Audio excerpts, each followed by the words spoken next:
Hey everyone, I hope you're all doing well today. This time we are going to be talking about Chrono Trigger.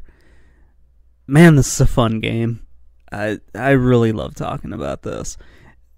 This isn't my favorite RPG, but it's definitely up there. Like so many other games on the NES, I didn't know this one existed when it first came out. I had a friend who was just obsessed with this game, and he kept really kind of talking it up.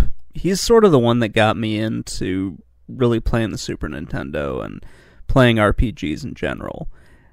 I didn't really know what they were called at first, and he's the one that kind of introduced all of this to me.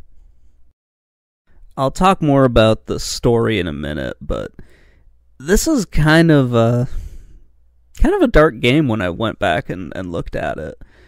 Not so much in, that the atmosphere or anything like that is dark, except for when you get to the future. But you're always kind of, at least for me now, you always kind of have that feeling that things are going bad. But before we go into that, let's talk a little bit about the combat in this. So, this was one of the things that kind of felt a little bit different for me. Most RPGs I had played, you kind of see your enemy. Well, you don't really see your enemies that often. Unless you're playing like a tactical or a strategy RPG, which I didn't know a whole lot about at the time. I was so used to playing Final Fantasy, I didn't really realize that there were games where you saw what was going on. And this was one of them. In Chrono Trigger, you see all the enemies on the screen. So when you bounce into one or bump into them, you start a fight. That was something that was kind of new to me. You can run away in the battles, but, why? Why would you do that? This was also the first RPG I played where you only had like a 3-person party. All the other ones I played had 4, and then when you got to like Phantasy Star, then you had 5. That felt a little weird to me, to only have 3 people, because I was kind of like, well, I might need more than that when I'm playing this. I think this was also the first game that I played where you had a party that was much larger than what you would see on the screen.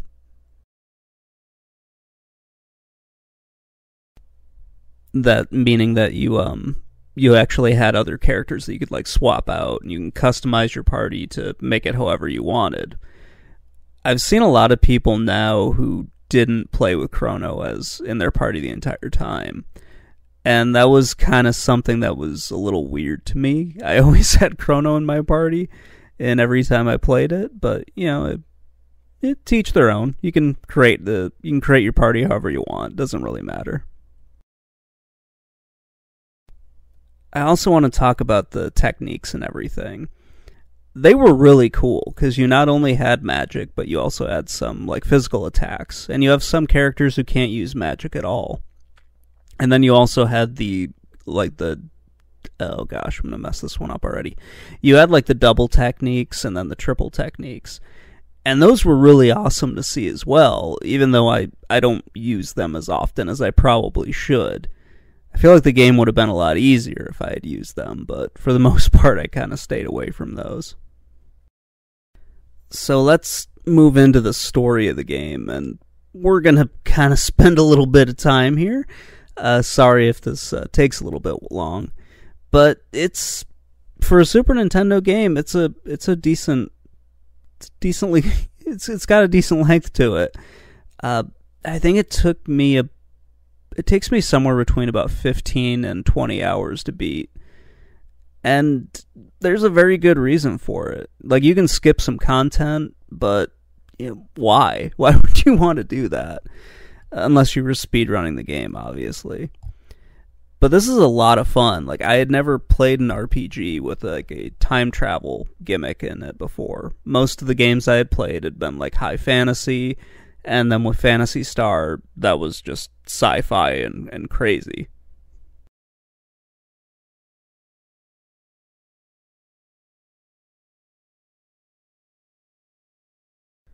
So Chrono Trigger starts out pretty simple. You just need to save the princess after she gets, teleported back in time.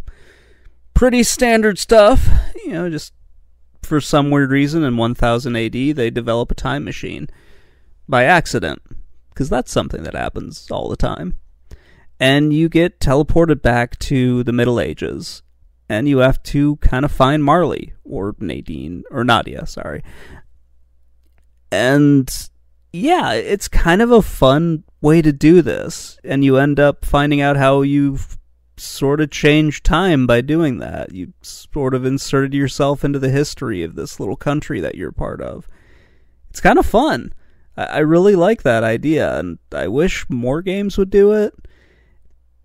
And I wish some games would do it better, but, whatever. That's, stuff happens, I guess.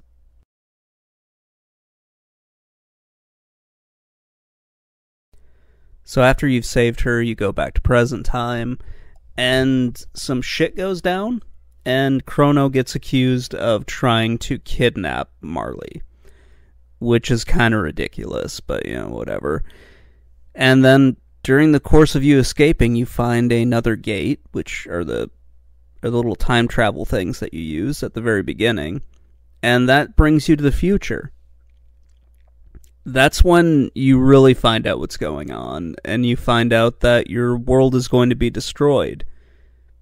Now, instead of just thinking, well, this is 1300 years in the future, we don't really care about that, our heroes decide that they need to fix it. Fair enough. I'll buy that. I'll go along with what we're doing here. And you find out that Lavos is the reason why everything is going on. You don't really know what Lavos is at first, and it's a little bit confusing, but you find out, you need to beat this giant ultimate evil in order to win.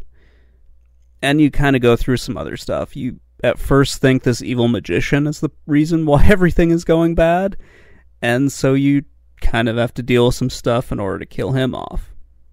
Or at least weaken him, because apparently he's immortal until he's in your party. Then, other stuff happens where, I don't know. Magus confuses me.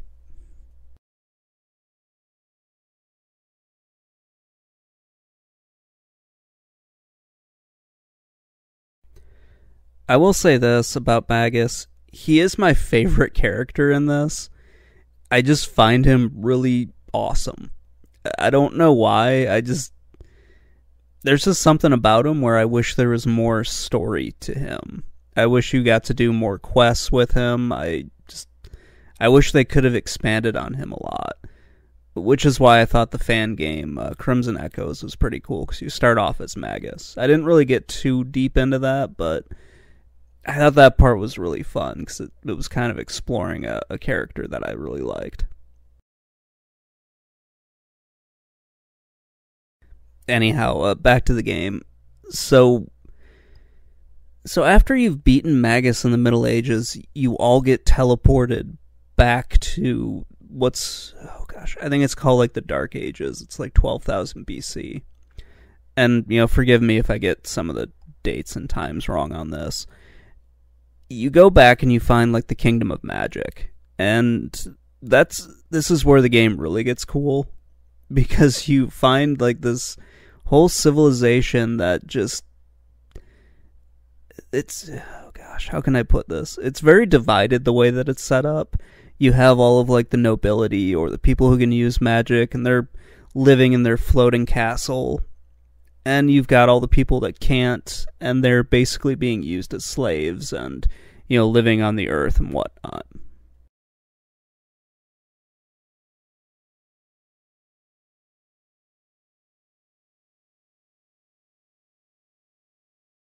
I guess what I'm saying is the very class-based society. And it's a really cool one, too. I love the way that they set all that up. And you find out that they built a machine to kind of drain the power from Lavos. And it's at first you're not really sure what exactly they're doing. But they're using the machine to drain the power of Lavos, and they accidentally wake him up which I don't think was supposed to happen. But they wake him up, and he destroys their little kingdom. They crash into they basically cause all the islands to crash down, and then the underwater palace rises up, and it becomes the Black Omen.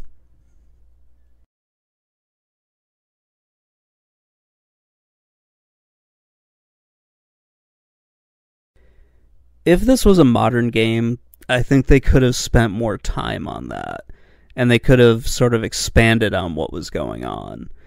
But because this is a Super Nintendo game, they have limited memory and everything, they couldn't really go into it the way that they really wanted to, or at least the way that I wanted them to. But, fair enough, whatever. Let's talk a little bit more about Lavos, because this thing just, oh my gosh, this thing just, now that I'm thinking about it, it just drives me a little bit crazy. You have this weird space hedgehog that flies down and burrows into the earth like 65 million years ago. We then watch a recording in the future, which you guys can see on the screen, of Lavos kind of emerging and destroying the world.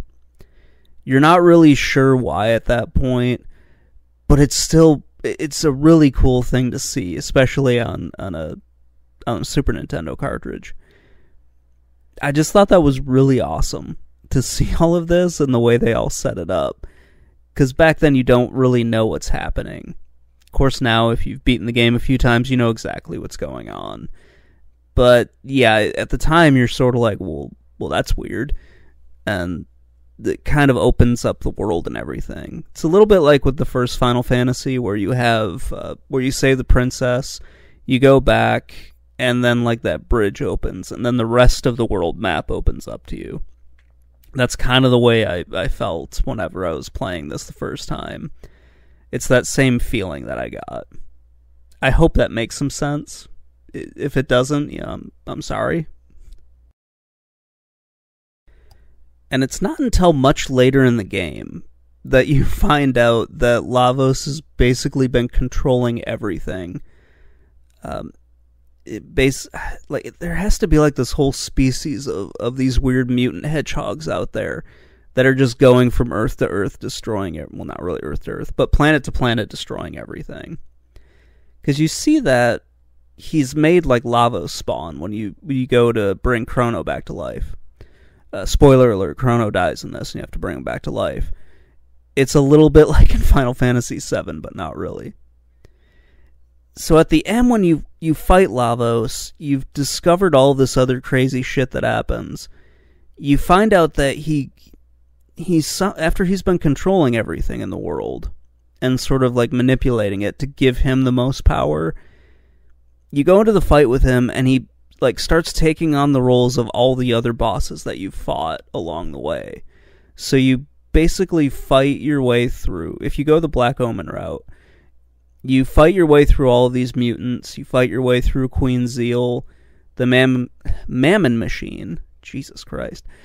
And then you fight Queen Zeal again in like her final form. Because this is Akira Toriyama, I have to make the Dragon Ball Z reference. So you fight him you fight her in her final form or whatever. I don't know. Let me get back on track. So you go through all the different bosses that you fought, and then you end up going inside of Lavos, because that's not weird. So you go inside of him, and you find what you would expect to be like the final Lavos. The thing looks like it should be the big bad guy and everything.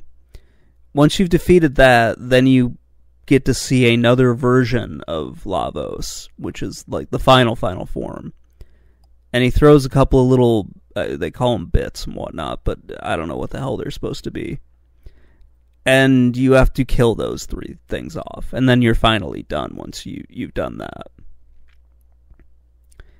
It's such a long fight, especially for a Super Nintendo game, but it is a lot of fun.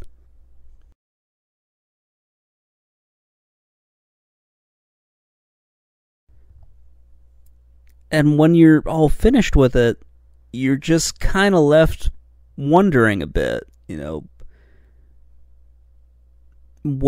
basically what was happening, what was going on during this whole game that you were playing. Because you have this giant space hedgehog, to loop this all back to what I was rambling about earlier. You have this giant space hedgehog that's going from planet to planet. Its sole purpose is to reproduce, move on to the next planet. So there are a lot of different ones out there. And there's probably no end to this. It's just you kind of saving your own planet and whatnot. But you're all doing it through time travel and everything. And that makes me think there are alternate time periods when you didn't save the world. Where, or maybe you didn't do it. Maybe Queen Zeal saved the world, or Magus saves the world. Or something along those lines. Maybe there's a weird timeline where, through the endings, there's a timeline where the dinosaurs won instead of the humans. So maybe there's a timeline where a Dino Chrono goes through and he saves the world and everything. It's just one of those weird things that you can think about with this game, because they throw so much stuff at you. There's so many endings that you could possibly get. It's just kind of fun to go through this and try to get one of the different endings.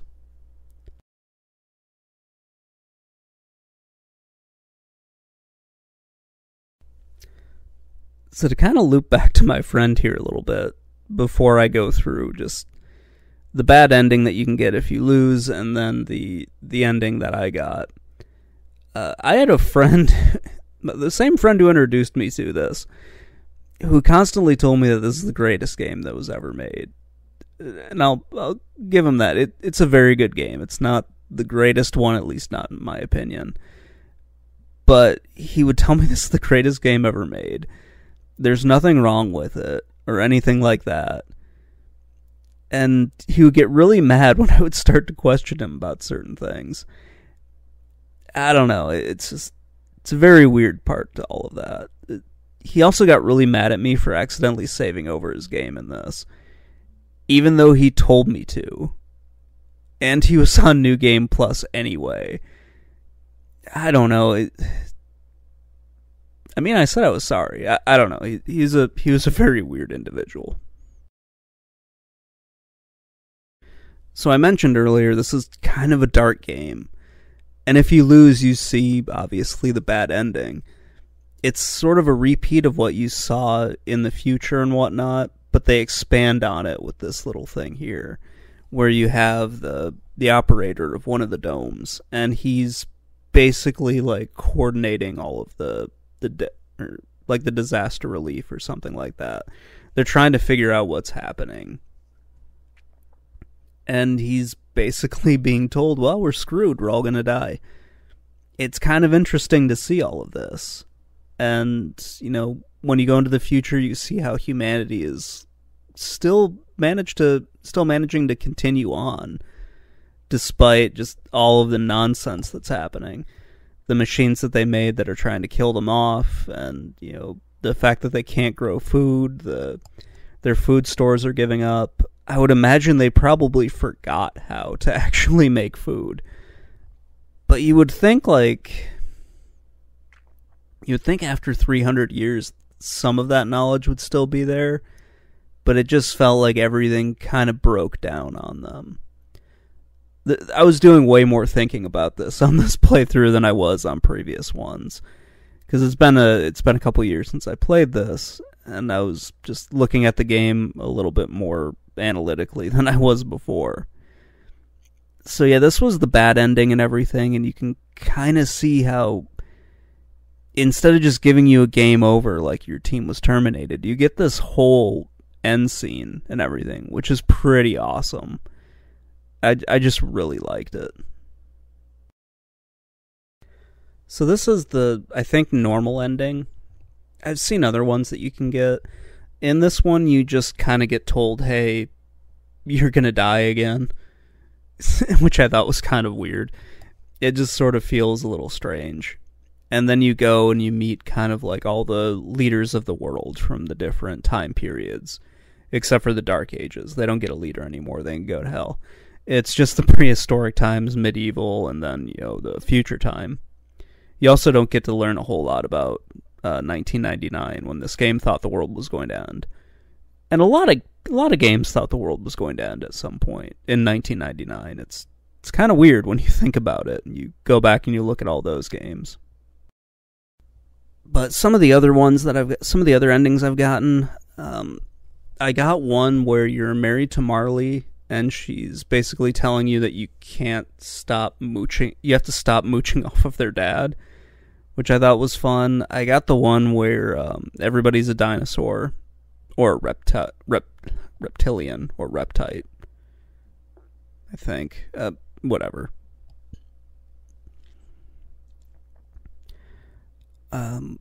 I think those are the only 3 that I can remember getting off the top of my head. I know there are others out there. I just haven't gotten all of them. I don't think we ever tried to get all of them either. But yeah, that was Chrono Trigger. You start off and you're in the midst of just some crazy storm that's going on. You don't really know what's happening. And then you're done. And you're out of it. Sky's blue. Some nice clouds are blowing by and everything, and everything's kind of happy and whatnot. And that was kind of it for Chrono Trigger for a while, and in this whole kind of Chrono series and whatnot. And then I remember they came out with Chrono Cross, and I know they're doing a remaster of it later. I didn't really like Chrono Cross at first. It was just one of those games where, it's kind of fun, but, it's not the original. And that was sort of its problem. I feel if they had called it something else, it wouldn't have changed how good the game was, because I still think it's a good game, but it would have changed my impression a little bit. But yeah, I wish that they would do more with this series, besides just remastering them and re-releasing them. Anyway, guys, that's going to wrap it up. Let me know what you think in the comments below. If you ever played Chrono Trigger, which ending did you get? Talk to you guys later. Bye.